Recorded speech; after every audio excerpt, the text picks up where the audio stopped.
How's it going, guys? Hope you guys are having a good night.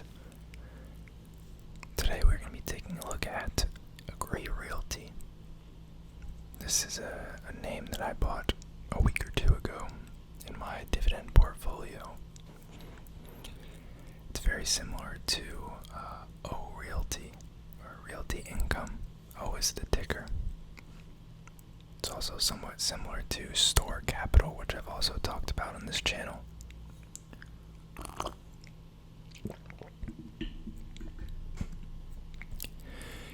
Like those other two, it is a more retail-oriented REIT that focuses on triple net leases for bigger tenants.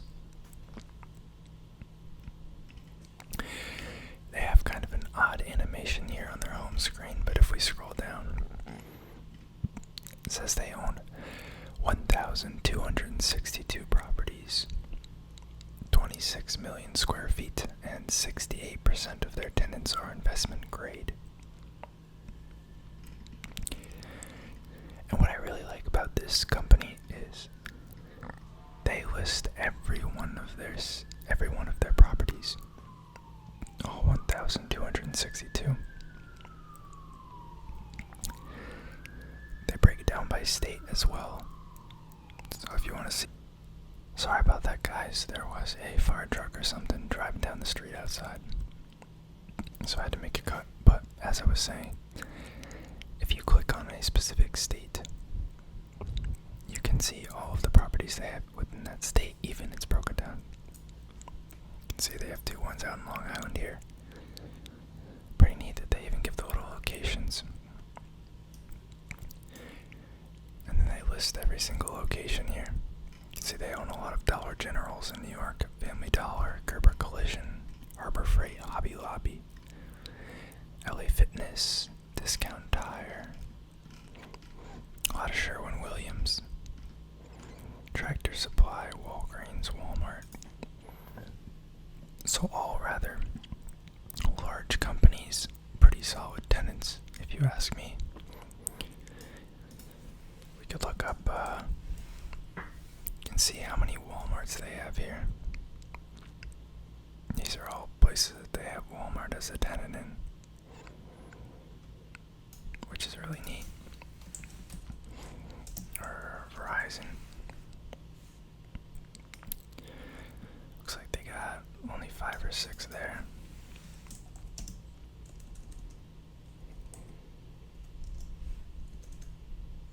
Whoops.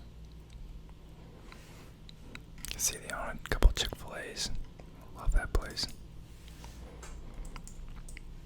Couple McDonald's. I've noticed that they own a lot of auto stuff. Whoops. Can't type because my mic's in front of my keyboard.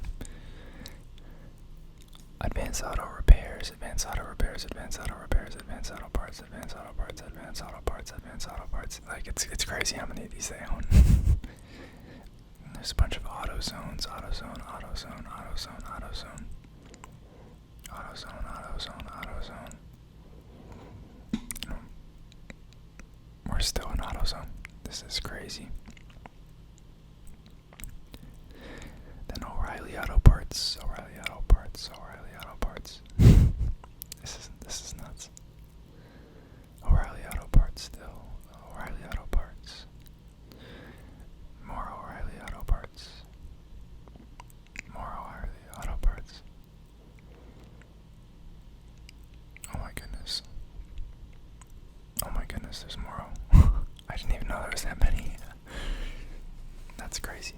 But I won't sit here and search up every company. You guys can see a lot of big names. And it looks like they're in 46 of the lower 48 states. So that's excluding Hawaii and Alaska. Probably just for their location. And then if we hop over to their investor page, looks like Aldi is a tenant as well. TJ Maxx. We knew Walmart. Oh, Home Depot, that's another big one. Costco. We saw them 77% total shareholder return over the past 5 years.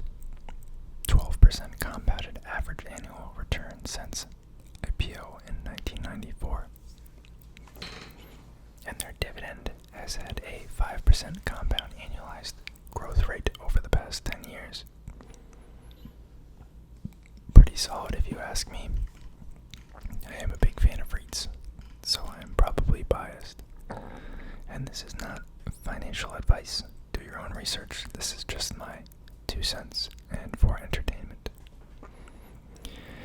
You can see in the last day, it's down very slightly, but the past month, 6 month, 1 year, and 5 year have all been quite positive. This part right here looks like the original die-off of everything with the word retail in it back in the COVID crash. Just some quick facts. It is a $5.15 billion company, so it is about 1/5 the size of Realty Income, if you want comparison. 3.47% current dividend yield. I believe this might be a monthly payer. I forget. Don't take my word on that. Rather low beta, so definitely more stable than your traditional companies. PE isn't really an accurate representation for REITs. We want to look at funds from operation. Oh wow, looks like they just announced earnings. This is news for me, but I guess they did well. Revenue tops estimates, so did FFO, which I was just mentioning. Agree Realty came out with quarterly FFO of 89 cents per share, beating the Zacks consensus estimate of 88 cents per share. It's pretty solid, nothing crazy though. Revenues of $82.55 million for the quarter ending June 2021, surpassing the Zacks consensus estimate by 0.64%. Again, not a crazy increase, but it's cool that they kind of like met / very, very slightly upset on the earnings. Very neat, very neat. I don't think the stock. I wonder if this one even trades after hours. I would think it does. Maybe there just wasn't enough volume for it to have any real percentage change. It does have a very low beta. But smaller stock. But I like the exposure. And that is why I added it to my dividend pie. I do have their investor presentation for July 2021 right here. Again, we can see them calling out some of their bigger tenants. We saw Home Depot. We saw TJ Maxx. We saw O'Reilly Auto Parts. We did not see Best Buy. That's neat. We saw Aldi. We did not see Starbucks. We did not see Lowe's. We did not see Tractor Supply Co. We did not see Hobby Lobby. We did not see Target. We did not see Sam's Club. NTB, I'm not too sure what that is. Must be a regional thing. We saw Sherwin-Williams. We saw McDonald's. We saw AutoZone. We saw like 1,000 AutoZones. We did not see Ross. We saw Chick-fil-A. We saw Costco. We did not see Trader Joe's. We did not see Quick Trip. We saw Wawa's and Walmart. But very diverse base. They're all rather reputable tenants. You know, I wouldn't be too worried about any of these going out of business in the near term. I did watch some promotional videos by them, and they are bragging, so to speak, about how their stores have adopted a buy online, pick up in store model. You see this a lot if you shop at places like Target or Home Depot. It's kind of like the curbside pickup. I think it's their way of kind of promoting, you know, that, hey, we're not gonna die when the online shift happens. Companies are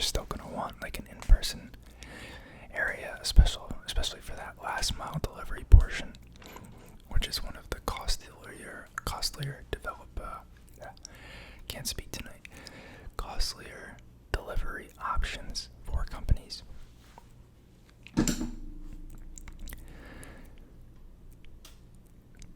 Founded in 1971, which means it was private for about 23 years. Then it went public on the New York Stock Exchange in 1994.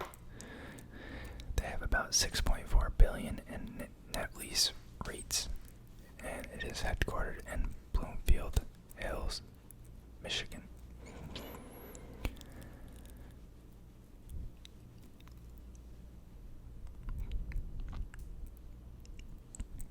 Most of that is marketing jargon. They offered some new shares, which is, that's expected. It's how REITs acquire capital because they have to pay out so often, they have to continually offer new debt. Secured some new senior notes, 2% and 2.6%. That's pretty low. Here, I was right. They do pay a monthly cash dividend. And their new established dividend is an 8.5% year-over-year increase. Even during COVID. That's great. They acquired 86 new properties in quarter 1 of 2021.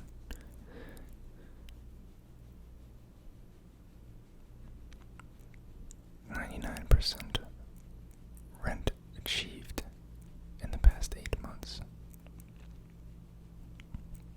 Kind of odd that they chose 8 months. That seems like kind of a weird interval. Maybe they were trying to game the numbers a little bit, but not a huge deal. Sold 3 properties in Q1 2021 for gross proceeds of $8.7 million. I wonder if those became unprofitable or if the companies holding them wanted to buy them out. They'll never say. I'm curious. The country's leading retail portfolio. Yeah, I don't know about that. So you can see they derived $22.2 million of their revenue from Walmart, 12.7 from Dollar General, 12.5 from Tractor Supply Co., 11.8 from Best Buy, 10.8 from TJ Maxx, 10.3 from O'Reilly. I just thought of that commercial. It always gets stuck in my head. 10.2 million from Sherwin-Williams, 9.7 million from Hobby Lobby.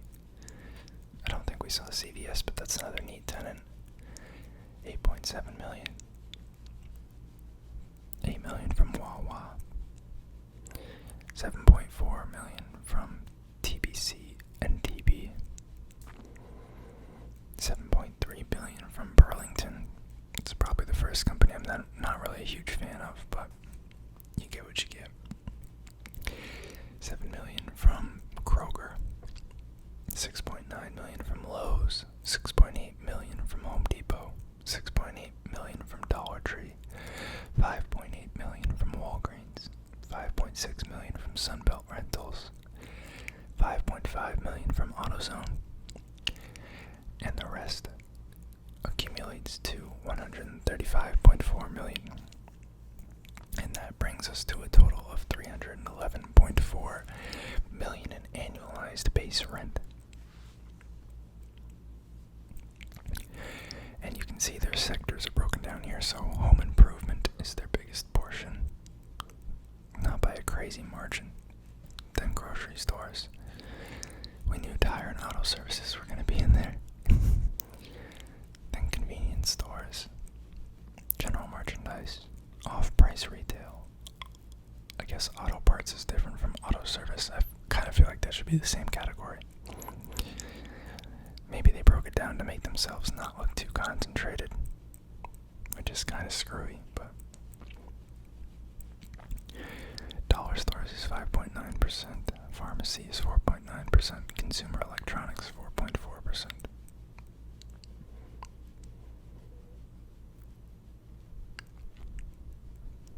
Okay, looks like NTB is like auto-related. National Tire and Battery. Makes sense.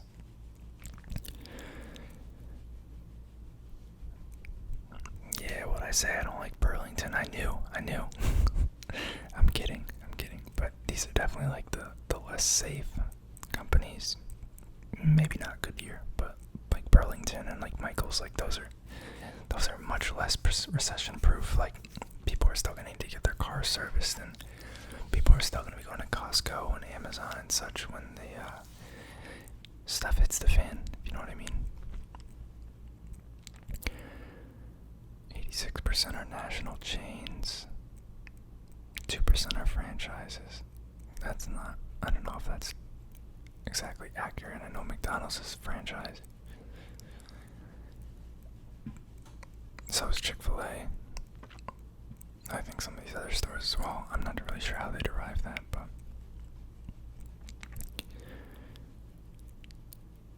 top ground lease tenants, I guess that's by square foot maybe, because I thought Walmart was the highest payer. Maybe they're just in slightly more expensive areas. Oh, Wegmans. I like them. I didn't see them yet.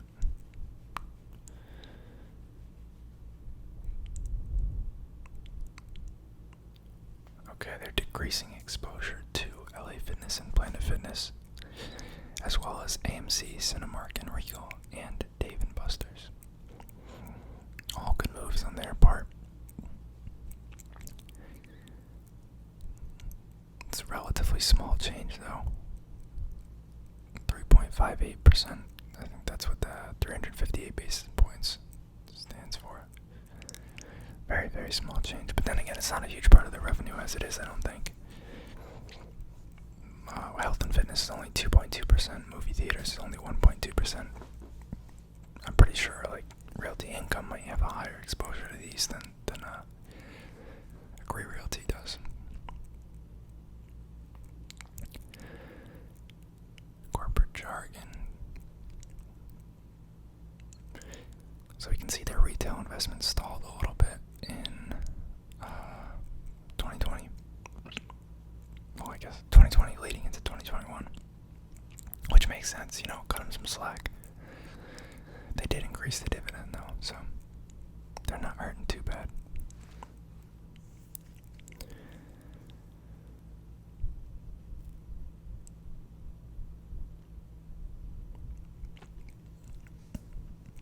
I guess disposition means sales. We saw that they sold off 3 properties for $8.7 million earlier on. That matches up exactly with this. So maybe these places bought themselves out. Closed locations possibly. It's actually a lot of Walgreens that have started to close just within these guys' investment portfolio. Interesting. And Burger Kings, actually. It's 5 Burger Kings. This is their debt maturity. No real near-term debt. Nice to see. You can see they're sourcing about half of their working capital from equity offerings, and the rest is from unsecured debt.